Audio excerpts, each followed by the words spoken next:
नमस्कार, मैं भीमसेन तिवारी आपकी आवाज़ से।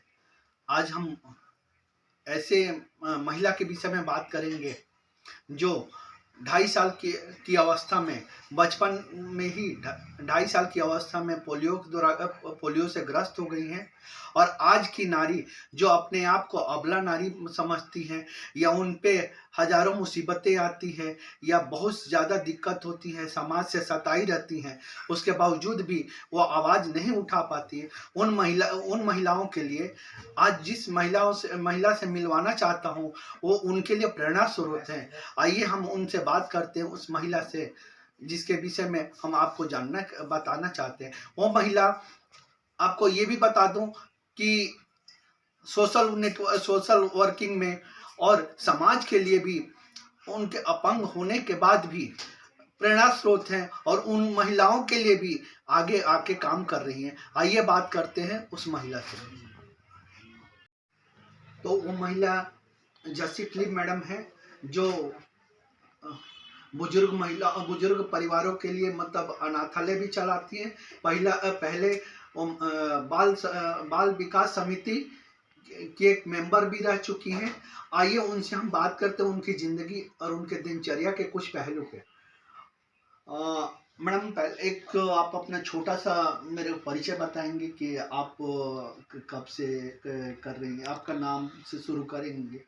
मैं श्रीमती जस्सी फिलिप और मैं सोशल वर्क में काफ़ी सालों से हूँ। 25-26 साल हो गए मुझे अलग अलग फील्ड पे काम करते हुए। खासकर मेरा फील्ड रहा है घरेलू हिंसा से पीड़ित महिलाएं, शोषित बच्चे, ज़रूरतमंद बच्चे और वृद्ध महिला और पुरुष और प्रताड़ित महिलाएं, बच्चियाँ, उनके ऊपर मैं वर्क करती हूँ।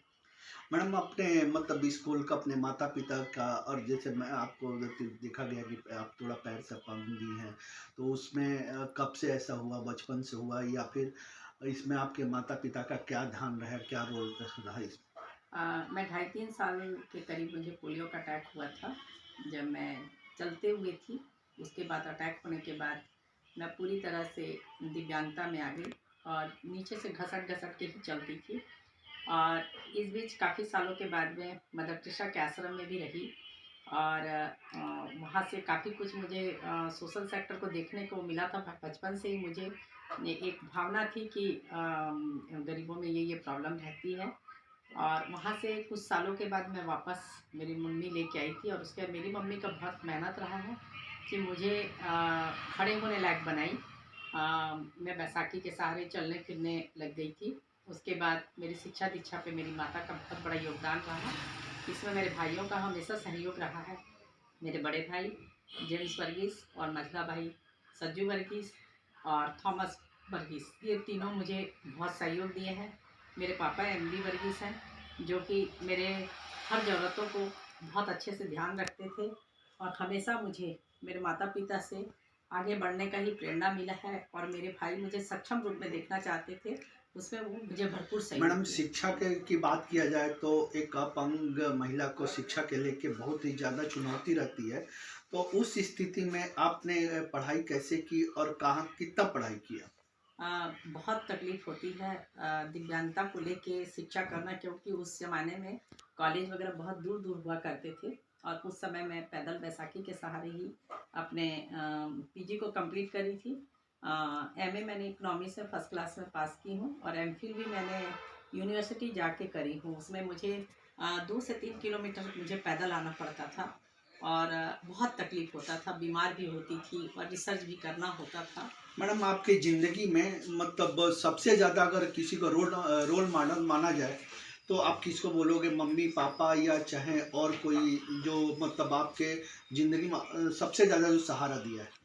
मुझे मेरी मम्मी से बहुत ज़्यादा सहारा मिला है और वो मुझे हमेशा सहयोग करते आई हैं हर क्षेत्र में, और मेरे पापा भी, और साथ में मेरे भाइयों का सहयोग आज तक मुझे है।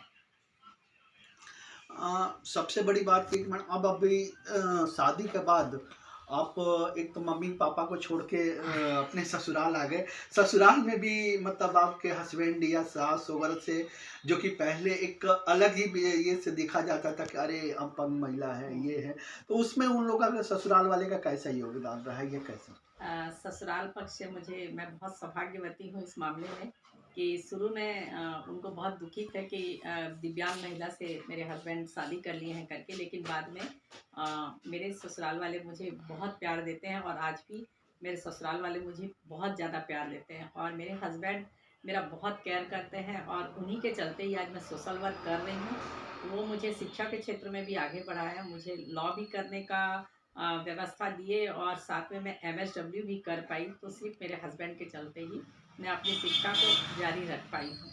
मैडम अभी शादी की बात करें तो आपने तो बताया कि शादी मेरा खुशहाल रहा। अभी बच्चे वगैरह के जो कितने बच्चे हैं और उनका क्या है? मेरे 2 बेटे हैं। एक बेटा अभी फिजिकल एजुकेशन में लास्ट ईयर है अभी उनका, और साथ ही वेब पोर्टल पे काम भी करते हैं वो, और प्रोजेक्ट वगैरह बनाते हैं और वेब डेवलपर का कोर्स किए हैं। और छोटा वाला जो है एडिटिंग और एनिमेशन का कर रहे हैं। और दोनों बच्चे अपने शिक्षा के क्षेत्र में आगे हैं और मुझे फुल सहयोग करते हैं। अब कल्याण समिति की चेयरपर्सन भी रही हूँ और वो मैंने जो भी काम किया था, एक्ट जो बोलती है उसके आधार पर मैंने काम किया था। इसमें जैसे कानून में व्यवस्था होनी चाहिए वो उस तरीके से मैंने काम किया था, क्योंकि वो एक बेंच ऑफ मजिस्ट्रेट पावर रखते हैं, तो उसमें हमारा कोई सेल्फ कोई रोल नहीं रहता है। ये जो सरकार ने रूल बनाए हैं, कानून में जो रूल है उसके तहत मैंने अपना काम किया है। अभी अगर क्षेत्र में क्या उनका कैसे आप देखते हो? चूँकि अभी मैं वर्तमान में वृद्ध व्यक्ति वरिष्ठ जनों पे काम कर रही हूँ और चूँकि ये बहुत रियल में चैलेंजिंग प्रोजेक्ट है इस पे काम करना, क्योंकि अभी वृद्धावस्था एक बहुत बड़ी समस्या होके आ गई है, जो कि सबको ये चीज़ से गुजरना पड़ता है। और मुझे इन सब कामों में काफ़ी इंटरेस्ट है और इसमें कुछ ईश्वरीय संकेत समझ के ही मैं इस काम को कर रही हूँ, जिसमें पुलिस प्रशासन से मुझे अच्छा सहयोग मिलता है, साथ ही मेडिकल फैसिलिटी मुझे पूर्ण रूप से मिलती है। इसके अलावा जिला प्रशासन भी मुझे सहयोग करती है। ठीक है, फाइनेंशियली मुझे कहीं से कोई सपोर्ट नहीं है, बट जेएसपीएल फाउंडेशन से राशन वाशन कभी कभी किसी प्रकार की अन्य और भी कुछ ज़रूरतें पड़ जाते हैं। हमारे लोगों को ज़्यादा ट्रीटमेंट का ज़रूरत पड़ता है, जो उसमें हार्ट है और जो क्रिटिकल केसेस रहते हैं उनके लिए फ्री व्यवस्था भी देते हैं वो जेएसपीएल फाउंडेशन से। वहाँ के सारे लोग जो अधिकारी हैं जेएसपीएल के, फुल वृद्ध लोग के लिए मेहनत करते हैं। मैडम अभी आज के डेट में अभी कुछ ऐसी महिलाएं होती है जो पढ़ी लिखी महिला हो, जो उनके घर में मतलब उनके साथ अत्याचार होता है या चाहे और भी कोई ऐसी स्थिति आती है, उसके बावजूद भी वो समाज में अपना बात नहीं कर पाती, बोल नहीं पाती हैं और अपनी पीड़ा बर्दाश्त करते रहती। तो उसको लेकर उन महिलाओं के लिए आप क्या एक उदाहरण भी हैं और उन लोग के लिए क्या आप एक गाइडेंस या चाहे सुझाव देना चाहें?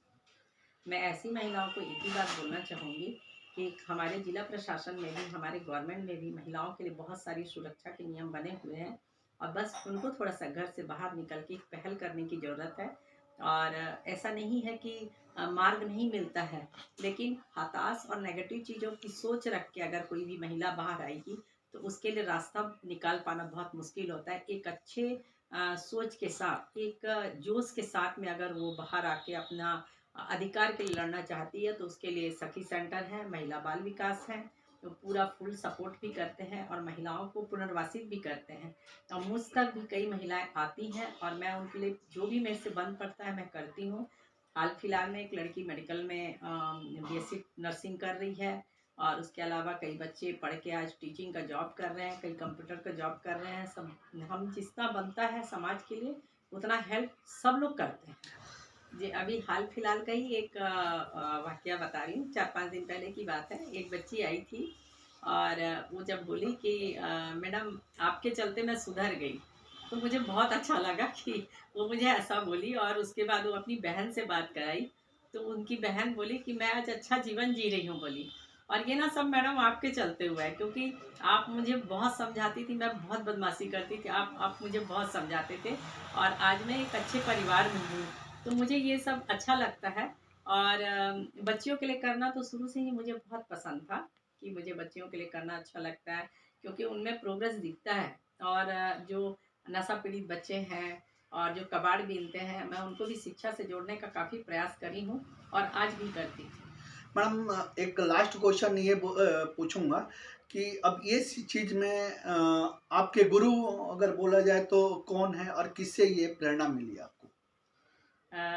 इस चीज़ के लिए तो मुझे हर हमेशा सपोर्ट मेरे हस्बैंड ही करते हैं, जो साईं की तरह मुझे मदद करते हैं कि मैं भी ऐसा नहीं है कोई, मैं भी इंसान हूँ, हताश हो जाती हूँ। तो वो मुझे प्रेरित करते हैं कि नहीं तुम कर सकती हो, डू इट बोलते हैं, करो करो। तो फिर एक जोश के साथ में फिर मैं कर लेती हूँ, सिर्फ मेरे गुरु बोलेंगे तो वही है। अ, अभी के लिए मतलब जो महिलाएं समाज में अभी भी अपनी आवाज़ नहीं उठा पा रही हैं और कहीं न कहीं वो घरेलू हिंसा या चाहे और किसी माध्यम से वो अपने आप पीड़ित हैं, उनके लिए और या चाहे आपके जो सपोर्टर हैं, आपको जो चाहते हैं, उनके लिए आप समाज के लिए प्रेरणा स्रोत हैं, तो उनके लिए एक सुझाव अपनी तरफ से क्या देंगी? मैं तो सभी महिलाओं को एक ही चीज़ बोलूँगी कि जब मैं दिव्यांग होकर इतना कुछ कर सकती हूँ, तो हर महिला कर सकती है, लेकिन ईमानदारी से सच्चे मन से आगे बढ़ने की ज़रूरत है, जिसमें कि जिला प्रशासन भी आपको बिल्कुल सपोर्ट करेगी। ठीक है, हमको अनुदान नहीं मिलता है तो क्या हो गया, लेकिन हमको जिला प्रशासन से बहुत कुछ सपोर्ट मिलता है, मोटिवेशन मिलता है कि थोड़ा इंतजार, लेकिन कहीं न कहीं हमारे दानवीरों की नगरी है, इसमें सब लोग सपोर्ट करके हम आगे बढ़ ही लेते हैं। और हमारे रायगढ़ ज़िले में सभी किसी भी प्रकार के गरीब हों, कोई भी प्रकार की समस्या हो, उनके लिए करने के लिए सब तत्पर रहते हैं। तो आगे बढ़ना चाहिए महिलाओं को, कभी हताश नहीं होना चाहिए। मैं यही कहूँगी कि एक दिव्यांग होके जब मैं इतना कर सकती हूँ, तो वो लोग भी कर ही सकते हैं। मैडम, आपकी आवाज़ के बारे में आपने यूट्यूब में देखा होगा, वेब पोर्टल भी है, तो उसके विषय में कुछ बताएँगी? जी। बहुत अच्छा है आपकी आवाज़ का जो वर्किंग है, मुद्दे उठाते हैं, अच्छे-अच्छे मुद्दे रहते हैं। और दूसरी बात, प्रेरणा स्रोत स्टोरियाँ भी रहते हैं। और आज जैसे कि पहली बार कोई हमसे जानकारी लेना चाहा और वो आप लोग आए और महिलाओं को प्रेरित करने के लिए आपने जो समाज में ये जागरूकता लाए हैं, उसके लिए आज की आवाज़ को बाकी मैं अप्रिशिएट करती हूँ। तो ये थी जस्सी मैडम, इनके जीवन से जुड़ी कुछ पहलुओं पे हमने बात किया। और नमस्कार, मैं भीमसेन तिवारी अपने सहयोगी जयशंकर यादव के साथ आपकी आवाज़ रायगढ़।